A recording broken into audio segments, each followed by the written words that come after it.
salaire d'un orateur, ce sont les applaudissements. Mon objectif, c'est de vous parler d'un plan, d'une méthode. Parce que dans la prise de parole en public, il y a un avant, un pendant et un tout le temps. C'est comme dans l'amour. Il y a un avant, il y a un pendant et il y a un tout le temps. Le premier message clé que j'aimerais partager avec vous ce soir,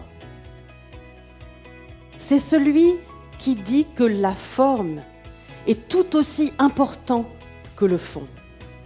Imaginez, la prochaine fois que vous allez prendre la parole, que vous parlez à un public de sourds et malentendants.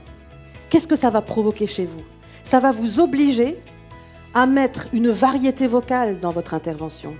Et lorsqu'ils associent le langage du corps avec les mots qui sont derrière, ça change tout. Qu'est-ce qui va rester du message que vous allez écouter ce soir ? Eh bien, je ne me fais plus aucune illusion depuis que j'ai vu ces chiffres. Vous n'allez retenir que 7% des mots que je vais prononcer. Vous imaginez ? 7% des mots. Alors, autant bien les choisir. Un discours, c'est comme une partition de musique. Vous devrez réfléchir à la musique que vous allez mettre sur les mots. Il y a des mots qui vont devenir pianissimo et d'autres crescendo. Et ça va faire une claire différence vis-à-vis de votre auditoire. Est-ce qu'on veut inspirer la salle ? Est-ce qu'on veut la motiver à faire quelque chose ? Est-ce qu'on veut lui vendre quelque chose ? Auquel cas, on ne va pas du tout aborder le discours de la même façon. Posez-vous 3 questions. Donc, première question, quel est votre public cible ? Deuxième question, qu'est-ce que vous voulez qu'il fasse ? Quel est l'impact ? Qu'est-ce que vous voulez qu'il fasse une fois que vous avez parlé ? Troisième question, quel est le message clé que vous voulez qu'il retienne ? Il y a un processus pour définir son message clé. Premier processus, rédiger 5 idées clés, non pas que vous voulez faire passer, mais que vous souhaitiez que le public retienne. Notez bien la différence entre le message que je veux faire passer et celui que je veux que le public retienne. Ce n'est pas la même chose.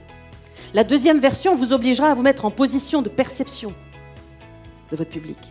Un coach avec lequel j'ai travaillé, qui m'a beaucoup appris, il appelait le public Stanley. Qu'est-ce que va penser Stanley de ce que tu lui dis ? Alors c'est vrai que c'est très anglo-saxon. En France, on pourrait dire « que va penser Jacques ?» Deuxième étape, serriez vos priorités. Quelles vont être, finalement, les idées qu'on va retenir, par ordre de préférence ? Troisième et dernière étape, la plus dure. Ne conservez que 1 à 3 points. Le trop est l'ennemi du bien en prise de parole. Et la plupart des gens ne savent pas faire des choix. Ils veulent tout dire. Et c'est un vrai problème de vouloir tout dire. Parce que lorsqu'on dit tout, qu'est-ce qui se passe ? Qu'est-ce qu'on retient ? Rien. Tissez le lien avec le public. Et puis votre public, vous avez envie de l'embrasser. Donc pour ça, vous devez vous rapprocher de votre public.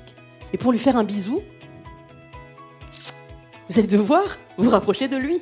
Faites votre plan. Vous vous souvenez, dans mon plan, il y a avant, pendant et tout le temps. Imaginez, là on va parler vraiment du comment on fait, soignez la structure. Alors là il est 8h moins le quart, donc j'imagine que vous avez un peu la dalle, c'est pour ça que j'ai mis un casse-dalle. Première étape du sandwich, le socle.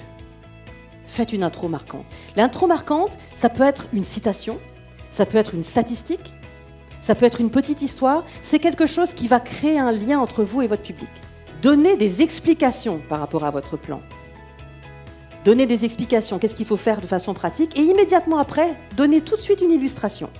Recréez ce lien émotionnel qu'il y a entre vous et le public, pour que vous laissiez une trace dans l'esprit des gens. Quelle que soit la chose que vous avez à présenter, même si c'est vous-même, toujours une conclusion marquante. Quelque chose qui va laisser une trace, dont les gens vont se souvenir. Donc une prise de parole raisonnable, ça va ressembler à peu près à ça. Le problème, messieurs, dames, c'est que beaucoup de prises de parole ressemblent à ça. Vous auriez envie de le manger ? Non, pas du tout. C'est super indigeste. Qu'est-ce qu'on retient? Tout se ressemble, tout a la même couleur, tout a la même saveur. Le moi, ça tombe bien, on va parler de vous. Le moi, le M-O-I. Message, objectif, intention. La préparation. Alors la préparation, hein, elle est autant physique que mentale. Hein. Soignez aussi bien votre esprit que votre corps. Votre corps vous le rendra quand vous serez sur scène. Ancrez-vous positivement. Alors qu'est-ce que ça veut dire ça, s'ancrer positivement? Qu'est-ce que c'est qu'une ancre? Nous, humains, on a plein de capteurs partout sur le corps. Et on a des capteurs qui sont reliés à nos 5 sens. Respirez. La plupart des orateurs que je regarde, que j'observe, sont en apnée totale. Mettez-vous dans ce qu'on appelle la respiration inversée. Sentez votre respiration et gonflez-moi le ventre. Ça va oxygéner votre cerveau et vous allez vous sentir vraiment au top pour prendre la parole ici sur une plateforme. Mettez-vous en scène. Faites un geste d'ouverture. Prenez le public dans vos bras. Je vois des orateurs. Ou alors le syndrome de la savonnette. Ça, c'est juste des gestes parasites qui vont empêcher votre parole, qui vont créer un mur entre vous et le public. Regardez votre public. Regardez-les. Regardez chacun dans les yeux. Faites ce qu'on appelle les 2 triangles inversés. Vous avez eu le sentiment que je vous ai regardé chacun ce soir? Eh bien, c'est cette technique-là que j'ai appliquée. Souriez, vous êtes filmé. Le sourire va vous mettre dans une attitude positive. Quand vous souriez aux gens, les gens vous sourient. Extériorisez vos émotions. Les gens doivent voir que vous prenez du plaisir. Mettez du rythme. Ayez l'air conquérant. Aimez-vous, aimez ce que vous faites. Si vous vous aimez, les autres vont vous aimer. Regardez plutôt le verre à moitié plein que le verre à moitié vide. Soignez votre intention. Prenez du plaisir. Et surtout, répétez, répétez, répétez. Faites la différence et soyez vous-même. Vous êtes merveilleux comme vous êtes. Ne changez rien. Ce que j'ai le plus retenu de cette présentation aujourd'hui, c'est l'importance de parler aux différents types de personnes pour bien viser, essayer de viser tout le public dans son entièreté et pas juste viser les personnes qui vont penser comme moi. Dans cette conférence, c'est l'encre. C'est quelque chose que j'ignorais et ça m'a parlé. Moi, je marche au challenge et j'ai besoin de soutien. Et j'ai trouvé des ficelles, ça m'a fait penser à des choses et je vais essayer de les mettre en application. Je viens d'assister à une conférence de Christine Morlaix et je résumerai l'impression que ça m'a donné et ce que j'en retire par waouh. C'est-à-dire, assister à ce genre de conférence, ça vous enrichit, vous en ressortez très fort et beaucoup plus armé pour toute votre communication.